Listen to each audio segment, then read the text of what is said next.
और आज की हमारी दूसरी बड़ी खबर परवादेश की में बात ईरान के उस अलविदा मार्च की जिसने ट्रंप के मिशन ईरान को तगड़ा झटका दिया है। 28 फरवरी को ईरान पर हमले से पहले ट्रंप को लग रहा था कि वो ईरान पर हमला कर खामेनेई शासन का अंत कर देंगे, अपने हिसाब से सत्ता स्थापित करेंगे जिसमें उनको ईरानी जनता का साथ मिलेगा। लेकिन ईरान पर हमले के बाद वक्त बदल गए हैं, हालात बदल गए हैं। जिस ईरानी जनक्रांति को ढाल बनाकर ट्रंप ने ईरान से जंग का शंखनाद किया, वही ईरानी अवाम ने ट्रंप को संदेश दे दिया कि जब देश पर हमला होगा तो वो एकजुट होकर दुश्मन को जवाब देंगे। और अब उसकी पिक्चर भी रिलीज कर दी गई है, एक ऐसी पिक्चर जिसने न सिर्फ ट्रंप के झूठे दावों की पोल खोलकर रख दी है, बल्कि यह भी साफ कर दिया है कि अब खाड़ी में ट्रंप के रास्ते कांटों से भरे होने वाले हैं। क्या है पूरा मामला, हमारी इस रिपोर्ट में देखिए। अमेरिकी हमलों के बाद ईरान में राष्ट्रवाद की भावना बढ़ गई। विदेशी हमलों के खिलाफ ईरान के लोग पहले से ज्यादा एकजुट हो गए। आपसी मतभेद भुलाकर ईरान का शीर्ष नेतृत्व भी एकजुट हो गया। ईरान में जनता और सरकार की एकजुटता ने ट्रंप की मुश्किलें बढ़ा दी हैं। लेकिन सवाल यह है कि आखिर ईरान की एकजुटता का नुकसान अमेरिका को कैसे होने जा रहा है, तो इसे भी समझ लीजिए।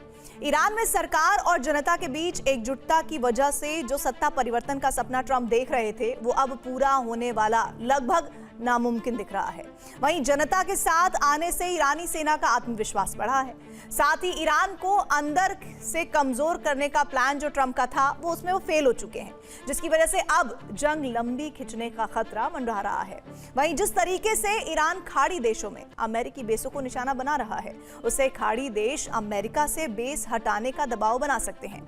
ऐसे में खाड़ी में अमेरिका को बड़ा कूटनीतिक झटका लग सकता है।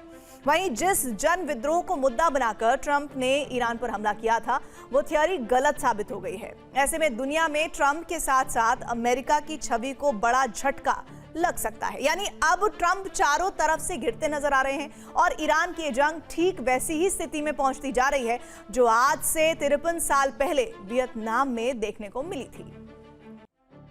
और ईरान में जनता का समर्थन मिलते ही ईरानी शासन और भी आक्रामक हो उठा है। हालात ये है कि अब अमेरिका के साथ साथ इजराइल पर ताबड़तोड़ हमले शुरू हो गए हैं। हालात ये है कि ट्रंप को समझ नहीं आ रहा कि ईरान ने इन चौतरफा हमलों का जवाब कैसे दिया। आखिर कैसे ईरान ने अमेरिका को अपने जाल में फंसा लिया है, कैसे ईरानी चक्रव्यूह में गिर गए हैं ट्रंप, हमारी इस रिपोर्ट में देखिए।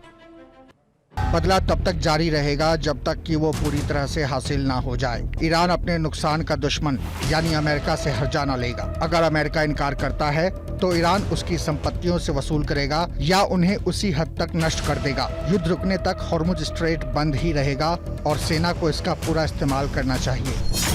ईरान ने ऐलान कर दिया कि हॉर्मुज से गुजरना है तो ईरान की इजाजत जरूरी है, लेकिन यह भी साफ है कि अमेरिका, इजराइल और उसके सहयोगी देश उसके टारगेट पर हैं। यानी इजाजत भी सिर्फ उन्हीं देशों को मिल सकती है जो ईरान के मित्र देश हैं।